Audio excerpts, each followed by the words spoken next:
In this WrestleTalk news, WWE accidentally leaks scrapped Mania plans, the original plan for John Cena at Mania revealed, and more on some major free agents to WWE. So subscribe and enable notifications to always on for daily wrestling news videos.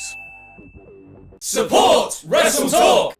Now, card subject to change is a classic phrase in wrestling parlance, but sometimes card change and poster don't, which is how WWE ended up spoiling their own cancelled plan for one specific WrestleMania match this weekend. Night 2 with the show of shows is playing host to a WWE Showcase match Women's Division Edition as the teams of Liv Morgan and Raquel Rodriguez, Natalya and Shotzi, Ronda Rousey and Shayna Baszler, and Chelsea Green and Sonya Deville face off for bragging rights or something. I don't know what the match is about. But that was not the original planned lineup for the match, at least according to the posters in LA, which show Chelsea Green's tag team partner as Carmella, a partnership that has actually at least been established on TV for a number of weeks now, at least until Mella went missing in action on March 20th. Deville posted a pic of the poster with a thinky face emoji suggesting that her inclusion in the match came through fairly last minute. Somebody else whose inclusion in Mania would be fairly last minute, despite having been spoken about having a spot on this particular card for over a year now, would be Dwayne "The Rock" Johnson. Now, the Great One had long been rumoured to be facing Roman Reigns for family bragging rights, but now Cody, don't mention his dad, is doing that instead. However, bookies still seem confident The Rock will appear at the show in some form, giving him a probability of 66.7% of being at WrestleMania. And considering that Nick Khan told Fightful that we have to expect a bunch of surprises because that's what we're known for, this is WrestleMania, we pulled some out of the Royal Rumble. Here at SoFi Stadium, Los Angeles is a 2-night event. We have to make it big. It does sound like someone like Rock could be up their sleeves, though. Would The Rock even be a surprise at this point? WrestleMania Hollywood, The Rock, speaking about from one wouldn't be surprised. Not a surprise any longer either is the lineup for both nights of the show, with WWE breaking it down on ESPN's First Take. Now, Zayn Owens versus the Usos, Charlotte versus Rhea, Cena versus Theory, Rollins versus Logan Paul, Lynch, Lita and Stratus versus Damage Control, the Mysterio Rodeo, and a men's showcase match are all on night 1, whilst night 2 will feature the women's showcase, Lesnar versus Omos, Edge versus Balor, Gunther, Drew and Sheamus slapping 3 shades of meat off each other, Bianca versus Asuka, and it's going to be headlined by Cody Rhodes versus Roman Reigns. Obvs. Now, this cleared up a bunch of stuff, but caused some confusion because the Night 1 graphic featured John Cena front and centre, leading many to think that the Doctor of Thugonomics and Theory would be main eventing Night 1 because they're being billed as the marquee match. The E later clarified to Fightful that the match would open the show as they had previously announced, leaving the main event spot likely to be taken by either Charlotte and Rhea or Owens and Zayn versus the Usos. Fightful Select did some other digging and found out that WWE had been courting Cena for this match since summer 2022, and in that time, a few different people have been pitched as his opponent. Now, internal WWE documents reportedly pointed to Logan Paul for a while, but sources told Fightful that at one point, people within WWE were pushing for Cena to take on Cody Rhodes in his first singles match since facing The Undertaker at Mania 34. What do you reckon? Are you happy with Cena versus Theory, or would you have liked it to be somebody else? Let me know in the comments down below. While sometimes it can get overhyped and leave fans a little bit underwhelmed, the Raw after Mania has become an event all in itself, serving as a season premiere in a way, and introducing new faces and storylines to WWE post-Mania. Although typically WWE just spends the month afterwards now rehashing Mania storylines, so yeah. At least there's gonna be some new people maybe, right? Yeah? Right? You're gonna... new? Maybe? Well, I mean, it's certainly a possibility with names such as Brian Cage being linked to a WWE move in the very near future. Now, the topic of the fence for Cage is admittedly still just speculation at this point, as the Machine's AEW deal expires following today's Ring of Honor Supercard of Honor show. Now, according to Dave Meltzer on yesterday's Wrestling Observer Radio, it appears that Cage will in fact, likely, be departing AEW on April 1st, saying his deal has expired. Brian Cage apparently is finishing up. That's what I hear, that he's finishing up unless they sign him to a new deal. He's definitely finishing up unless, of course, he stays. Wrestling news. But wait, there's more! WrestleVotes via Give Me Sport has provided an update into 2 more possible WWE debutantes, Kota Ibushi and, of course, Switchblade Jay White. Now, while WrestleVote notes that the man with famously itchy and dangerous feet, Ibushi, is unlikely to be signing a full-time contract with any promotion, therefore hurting his chances of a WWE move. As for White, though, things look much more promising. WrestleVotes claims that Triple H is becoming increasingly confident of bringing White to WWE, which I should bloody hope so, considering, you know, Raw's on month, it's like 3 days away. Come on, mate.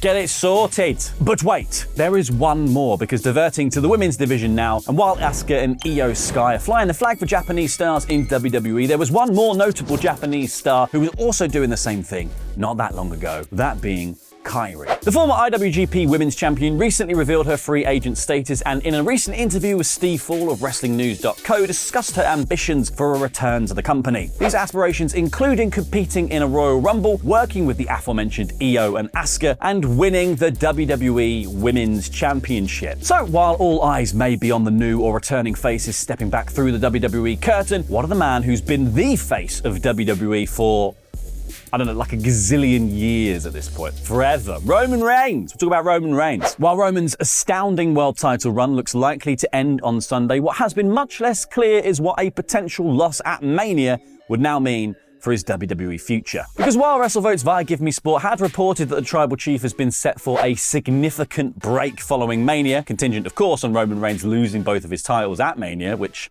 must be happening. Well, what exactly Roman is or isn't doing immediately after Mania isn't clear. What is clear is that Roman isn't ready to give up that WWE paycheck just yet, because speaking to the Associated Press, Roman said of his wrestling future, "I feel good. I take care of myself. I'm not running around doing anything crazy. I raise children and I dominate the wrestling game. If they keep cutting these insane checks, I'll stay around." So there you go. You just got to cough up that dollar, Nick Khan, or Vince. Or Stephanie. I don't know. Who's in charge? Who's in charge now? While Roman may still be WWE's present, what of WWE's potential future? One Bron Breaker. Because the long-standing NXT champion is set for a highly anticipated match with fellow star-in-waiting Carmelo Hayes at NXT's Stand and Deliver Premium Live event on Saturday, in a match that many expect Breaker to lose. But why do they think that exactly? Well, because Bron was set for a classic post-Mania main roster call-up, of course. Yes, along with the other rumoured names such as Zoe Stark and Cameron Grimes, Breaker's future seemed to lie away from the white and gold brand. However, that may in fact not be the case after all, as in the promotional poster for the upcoming NXT Battleground Premium Live event on May the 28th, same day as AEW's Double or Nothing, by the way, not competition, Bron Breakker is seen front and centre, presumably confirming his presence for the event. Now, while Bron could of course still be set for a call-up after Mania, it is rather curious and may point towards a change of plans for old Rick Steiner Jr. Oh, would you look at that? Good old Phil again. Back in the news. I know, we're all getting a little bit fed up with the CM Punk news now, but while you may be sick of Phil just now, know that he misses you. That's right. Did you hear that, Ollie? Punk misses you. Yes, while Punk has gotten a bad rep in the last 7 months or so, he has always consistently had two supporters in AEW, that of course being Dax and Cash of FTR. And during a special FTR live show for WrestleMania weekend, Dax would receive a message from Phil expressing his love for the fans. According to Dax, Punk said, "He sent me a heart emoji. I said, should I send a message to my audience from you? He said, yes. His message to you, the fans, is, I miss them." Following this, a CM Punk chant would begin, to which Dax would tell Punk, "I told you, dude, they f***ing love you, man." This exchange would come after a photo was posted by Dax via Twitter of himself, Cash, and Punk all looking rather chipper with the caption, LA. LA, you say? LA. What's in LA this weekend? What is in CM Punk and FTR to WWE as a trio confirmed. As for Punk and FTR, though, both of their AEW futures remain in doubt, and while we will ultimately likely learn Dax and Cash's decision next week on Dynamite, Punk's future seems destined to remain unsolved, at least for the time being. Now, Dax discussed Punk's recent Instagram blow-up in an interview with Wrestling Inc., saying, "With the Punk situation, I can understand where he is coming from, why he put that out there. I don't know if it's true or if it's not true. That's for him and everyone else to discuss. What I do know is, if I read and heard for over 6 months about how of a person I am, or how much heat I have in the locker room, or how everyone hates me, or I'm a cancer, I would probably explode too at some point. Probably would have exploded a lot sooner than he did." Now, of course, despite Punk's rant seemingly burning whatever was left of his AEW bridge, Dax remains convinced that there is a path back in the company for Punk, saying that Punk deserves to have a finish to his career that he wants. Moving on now to a star that Punk once referred to as a pillar of AEW, Britt Baker. Because while Britt has transitioned to a secondary character to AEW Women's Champion Jamie Hayter, her not being in the women's division hot seat may be a blessing in disguise, as she has revealed that she is dealing with a rather worrisome injury. In an interview with comicbook.com discussing her role in the new AEW All Access show, Baker would talk about a topic discussed on the show, that being a nagging back injury suffered back in 2022 and is unfortunately not improving. Baker said, "Unfortunately, it's getting worse. Now it's like a neck and back problem, but it's manageable. I'm tough, so I'll always find ways to work. My championship reign was with a broken wrist, so I'll figure it out one way or another. You gotta work your way around it. Sometimes maybe trick your body into thinking, it doesn't really hurt that bad." Baker was most recently on this week's Dynamite to show her support for her boyfriend Adam Cole, who himself has of course had his share of health scares. So hopefully this ongoing issue can be properly managed to avoid any other unnecessary risks for the Doctor. Happy Mania weekend, folks. It's now. It begins. In this WrestleTalk news, Cody Rhodes involved in a WWE backstage fight, a major AEW botch, and Ollie's review of last night's Dynamite.